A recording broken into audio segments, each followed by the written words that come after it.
Entrepreneur Podcast, episode 27. Welcome to this edition of the Literary Entrepreneur Podcast. I'm your host, Tyler Moody, and we are back for another edition of the Entrepreneur series that we are currently doing the past month or so. On the last few podcasts, talked to Sharon Jenkins, who is the compiler of Will the Real Entrepreneur Please Stand Up? We also talked to Tom Bluebaugh, who's the literary strategist. And the last time around, we talked to Matilda Butler, who brought us into the world about writing women memoirs. So on today's podcast, this is the first for me here on the Literary Entrepreneur Podcast, is to have two guests. And they call themselves Red and Black.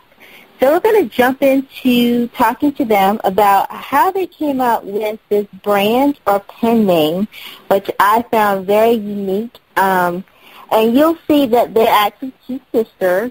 And I'm not going to hold you up any longer to find out about them. I'm going to go into talking to Red and Black, who are on the line. Welcome, ladies. Thanks for having us. Thanks for having us, Ty.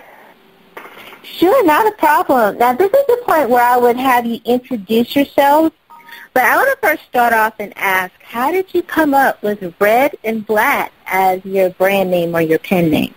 Well, this is Black, and I am the older sister by about 5 years, and when our parents brought Red home from the hospital, she had bright red hair, and so I referred to her as Red, and my mother said, don't ever do that, and it stuck, which is probably pretty indicative of my personality.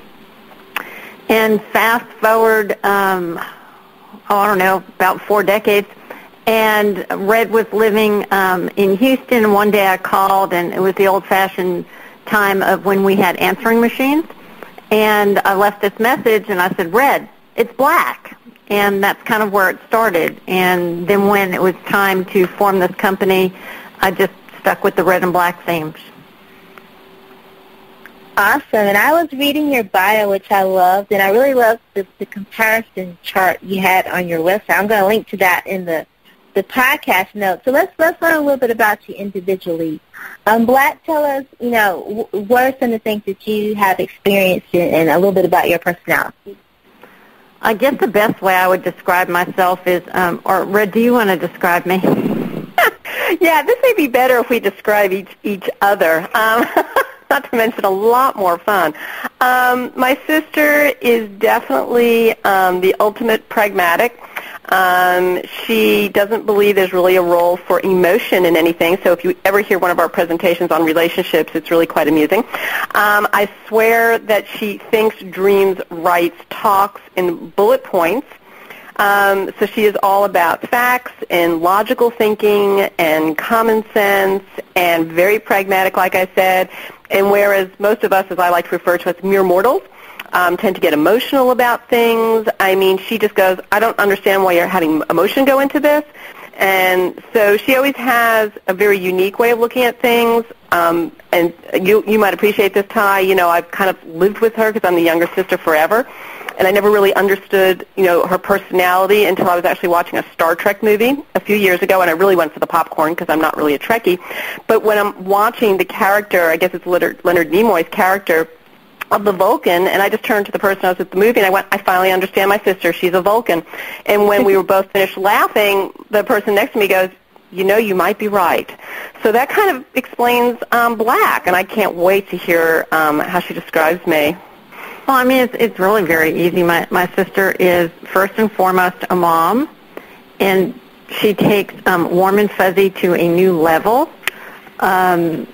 Extremely emotional. There are times where I just kind of roll my eyes and ask her to please let me know when she's done with this emotional tirade, because then I'd like to get back to the topic at hand and try to go back to dealing with facts. So it's made for a very interesting brand, because what we find is people seem to relate to one of us, and it seems that they know somebody like the other in their lives. So they'll say, I'm more Red like, or I'm more Black like, or my sister's, and we actually have people that now will contact us and sign their names. I'm brown, I'm gray, we had one person who referred to themselves as thinning, which I thought was rather clever. So this hair color and personality traits are carrying over. Wow. Two very different sisters here, definitely. So let's talk about the book. Whose idea was it to write what was your first book, What I Learned About Life When My Husband Got Fired? I know we're talking to each other, but if you could see me, I am just sitting here laughing. As far as an idea for the book, I was going through a crisis. My husband came home totally unexpectedly. It was back in 2004 here in Houston when the economy was fabulous. And instead of telling me how he conquered the business world, he just, like I said, out of the blue told me one day how he was fired. And I was a stay-at-home wife and mom, and I just totally panic and freak out, but I kind of do this all inwardly. And I ended up turning to my sister. I really just want her to tell me what to do, because ideally I would have gone to, a local bookstore and bought a book, but there really isn't a book that tells you what to do in this scenario. So I turned to my sister because she has an MBA, and instead she decided it was time for me to grow up. I was 40-plus years old, and as I'm going through this crisis, about, 2-3 weeks into my crisis, I look over at her one day, and she's kind of like busy taking notes, and I get extremely exasperated with her. As she said, I tend to get just a tad emotional, and I start going on about what is she doing and why isn't she paying attention to me, and you're busy making notes and blah, blah, blah, blah, blah, blah. And when she can finally get a word in edgewise, she kind of looks up to me and, and she kind of gives me what I finally refer to as the look, kind of thing. And she goes, well, I'm taking these notes because everything you're going through is going to make a great book one day. And again, I just freak out. And so that's, to make a very long story short, so it was definitely her idea, and I'm going to let her talk to you a little bit about why she thought this was going to make a great book one day. Well, as my sister said, she turned to me looking for answers when her husband got fired, and I started asking what I thought were very logical questions, like how much money do you have? And she, got very emotional. I don't know. Things are terrible. What are we going to do? And I said, well, do you have any savings? I don't know. And every question I asked her about her financials, basically the answer was, I don't know. And I said, well, if you don't know how much money you have and you don't know how long you can go without Nick getting a job, how do you know things are terrible? And she goes, I don't know. They just are. I just know they are. And I'm like, oh, great. So now here we've got emotions overruling all logic. And so I basically told her to calm down, take the weekend, have her little pity party. And then Monday we would talk about this, and Monday I made the mistake of asking her if she had any financial statements, and the woman totally freaks out on me, telling me she can't do this, that she had a theater degree, as if I would forget that given how theatrical she was, and that I was the one with the MBA and I should just tell her what to do. And so I tell her to calm down. And then I said, we're going to talk about assets and liabilities. Well, I thought I was making it easier. At this point, she totally loses it and tells me she cannot do this, that this is beyond her capabilities. And so I can't resist. And I go, can you add? Can you subtract? And she goes, yes, I can, of course, very, annoyed with me. And I said, well, then you're qualified, and we're going to move on. And then I asked her, what we're going to talk about is things you own and money you owe. To which she replies, well, I can do that. I just can't do assets and liabilities. And I said, that was the definition of them. And at that point, I realized that it was the terminology that was creating the problem, and that she was creating roadblocks in her own mind of why she couldn't do something without even trying. And so one thing led to another, and over the course of 3 months, I started, documenting all our conversations. Taught her how to do instant messengers so I wouldn't have to actually document it. I just changed the setting on my computer to save them as text messages, because we were talking about not only finance but stress and time management. And what started as my thought that if she didn't know this, then other people didn't, so therefore here's a business opportunity. I then started researching publishing because I didn't know anything about publishing, and realized that as part of the entertainment industry that there were other applications. And as I continued doing my homework or research, I realized that all successful sitcoms were relationship-based. And so this book was initially launched thinking it was going to be the basis of a sitcom, And that's why it was all emails, instant messages, and telephone conversations between us, because I wanted whoever heard or read the book could hear the voices of the characters and see how easy it could be converted into a script. So that's kind of a long-winded answer of explaining where this book came from and why. Not a problem. I was trying to keep not from laughing because you guys are very hilarious. So you guys self-published this book. What I did notice on your website is you decided not to make it available on Amazon or any large bookseller chains. I was just curious because we all know Amazon pretty much does dominate, and in the last year or so, it's kind of crushed a lot of authors who have joined the KDP program, and they used to make really good money, and now the sales for them have dwindled. Why did you decide, straight off, you're not going to go that route? Well, it was twofold. The first part of the decision was that I decided that I wanted to print in the United States, that I just could not get myself to print in China, even though the cost would have been half what we paid in the States, because we did two-color press, offset printing. I mean, it was not print on demand. We printed 25,000 copies, to start. And it doubled, as I said, it doubled the cost of our book. And so I didn't have the same margins as I would have had if I printed overseas. Keeping in mind that the book was intended to be the basis of a sitcom, so I never really looked at the economics of printing the book in terms of, selling the book and making it a publishing business venture. I was looking at it more as a calling card in the entertainment world. But once I did that and the cost of our book was significantly higher, then when I looked at what Amazon was requiring at that point in time as far as deep discounts so that they could make their cut, I didn't have that kind of margin to play with. And everything I looked at in terms of Amazon, I looked at them as this big bully. Mm-hmm. And so I made the decision that I just wasn't going to deal with the big bully. And that makes sense. I haven't seen anyone do this yet, so I was really curious as to, the reasoning why. Because once you do get sucked into their program, like I said, a lot of authors, they were making good money for several years, and now they're kind of scrambling to find other ways to make money where they were depending on Amazon. Because, as you know, writing is a business. I have a lot of writers who love to write, but they go into self-publishing or independent publishing, not really understanding the marketing behind it and the way you have to kind of stay visible in front of readers and attracting readers. So what I like about your book and what I kept reading was this book, what you were expecting to be a sitcom, kind of turned into some other unexpected, amazing detours, as you describe it. And your focus is financial literacy. Are there some new things that are coming forward from the book nowadays? Do you want to address that, Red? Do you want me to?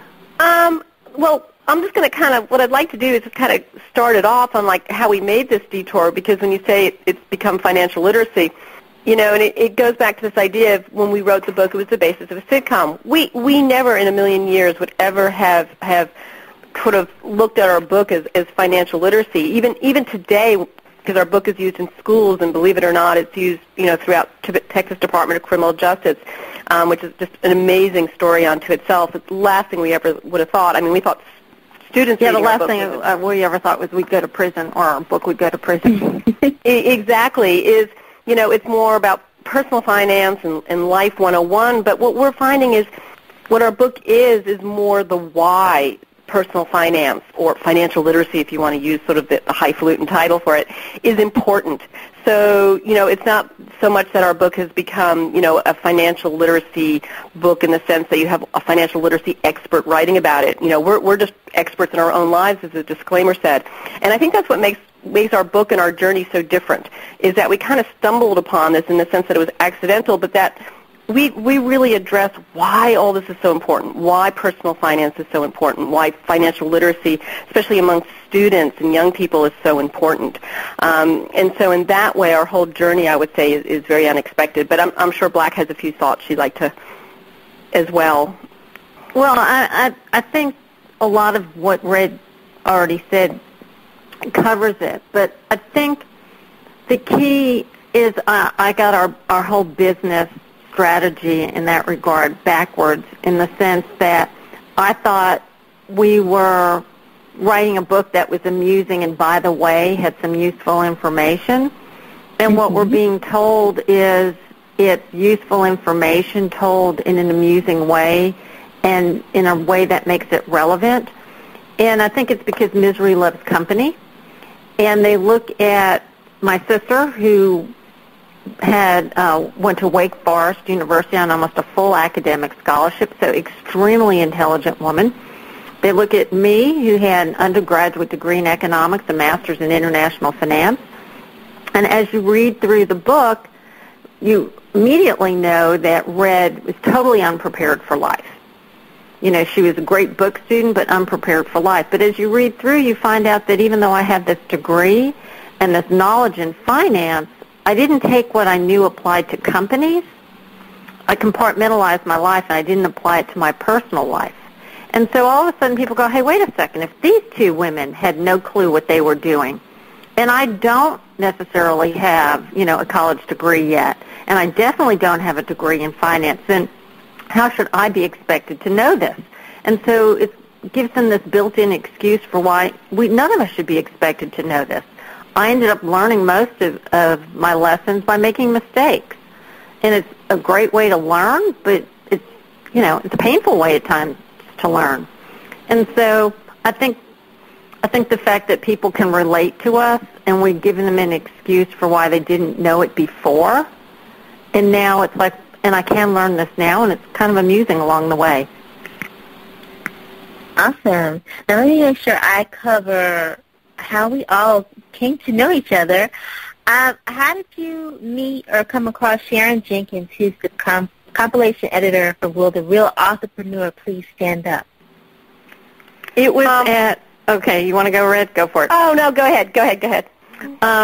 We were invited to speak at a luncheon for National Association of Women's Business Owners, and Sharon was there. And she kind of heard our story of how we turned My Sister's Crisis into a book, a brand of business, is what her sister's for. And she was intrigued by that and asked us if we would participate at her Authors Summit.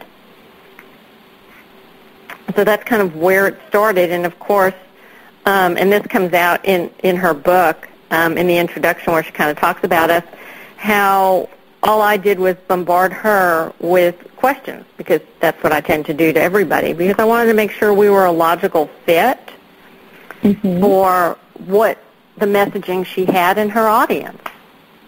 We do lots of speaking engagements, and we truly feel if we're not bringing something to the table and actually addressing the audience and giving them something useful, whether it be laughter, whether it be food for thought, whatever it might be, depending on the audience, that if we can't provide them with something they walk away with and say, that was a great hour or a great hour and a half, then if we can't do that, we don't accept the speaking engagement. We hear each other's voices enough. We don't have to, like, go someplace and hear them again. That makes sense. So you talked a little bit earlier about business strategy, and also just a minute ago about how you take on speaking engagements. So how do you get the word out about your book?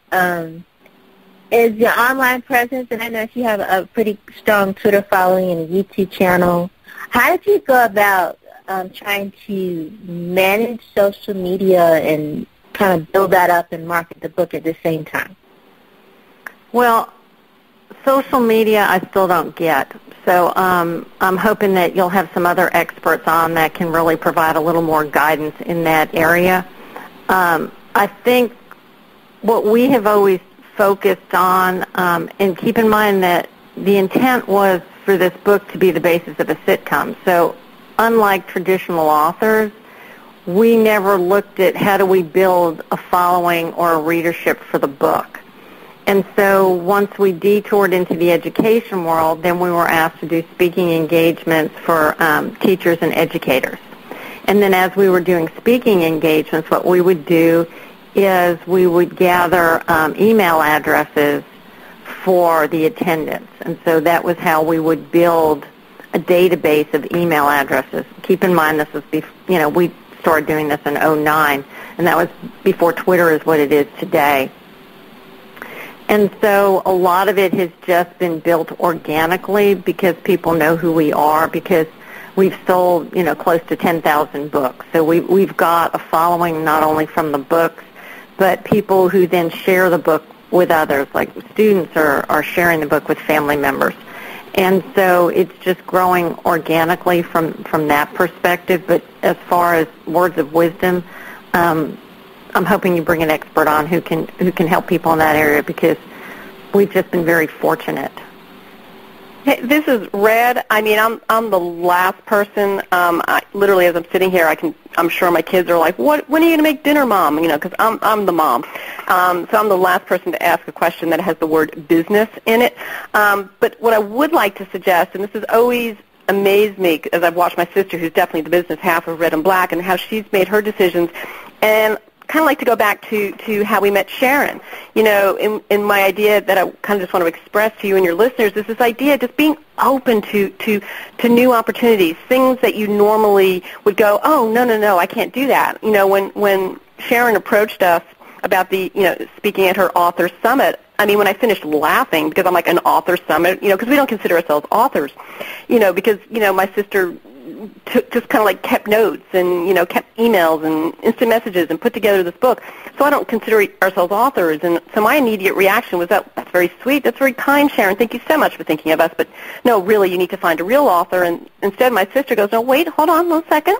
And, we asked lots of questions and we ended up speaking, and it was wonderful. And I could go on for hours and hours, and my sister, I'm sure, is going, yes, she can, about all sorts of just different roads, the road of education, the fact we're in prisons, different speaking engagements we've done. So many of them, initially, I was the first one, and I am half of Red and Black, was like, are you kidding me? But no, my sister kind of looks at things, again, differently. And the fact that we did that and let ourselves be open to new opportunities, really stepped back and thought, well, no, how can our story, our journey, our book, how can there be messages, things of interest? So we've gone ahead, we've done these things, and that's created not only new speaking engagements, but it's led to whole new journeys and roads of Red and Black that we never would have dreamed about.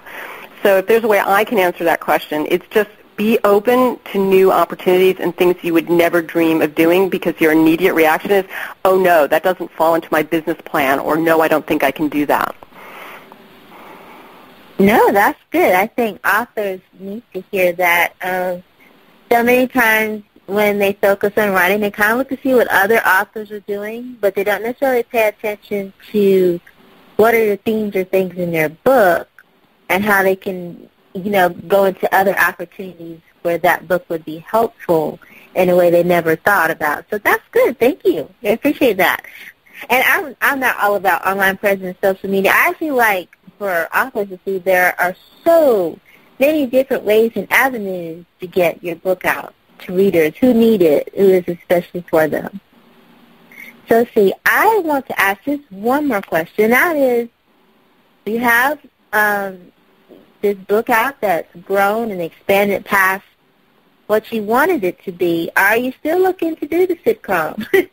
Oh, you bet. And what's so funny is wherever we go, and we get or we'll get emails from people, everyone wants to know the status of the sitcom. And I mean, it is ranging from middle school students to senior citizens, men and women across all socioeconomic strata.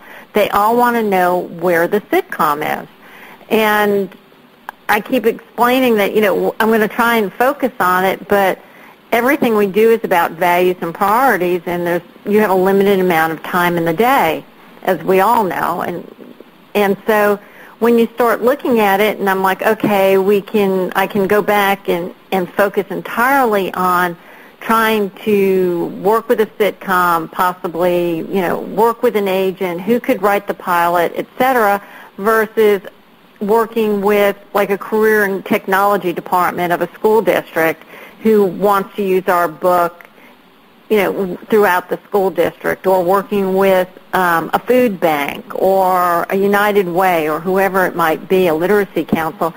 And so I sit there and I look at it and go, well, we can have immediate impact and touch lives tomorrow with these venues that people are asking for us to help, versus I can go spend 6 months to a year to try and get the sitcom off the ground. And I just, right now, that's not the priority, but I'm going to get there. And at some point, we're hoping somebody will read about it or hear us talking about wanting to do a sitcom, and will either be or know somebody well situated within the entertainment industry who can run with it. Well, we still continue to work with other entities. And while we're waiting for that Hollywood producer, all I can say is we are getting more and more episodes and content for episodes as we go along. So, no kidding, we're living it now.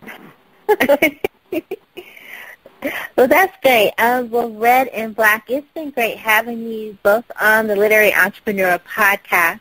Tell us before we go, where can we find out more information about both of you online? That would be Red and Black Books, plural, redandblackbooks.com. Just as a reminder, I want to let you know before you leave us for today that you're more than an author. You are a literary entrepreneur. Writing and marketing books is a business. Let's learn how to attract readers to your books together.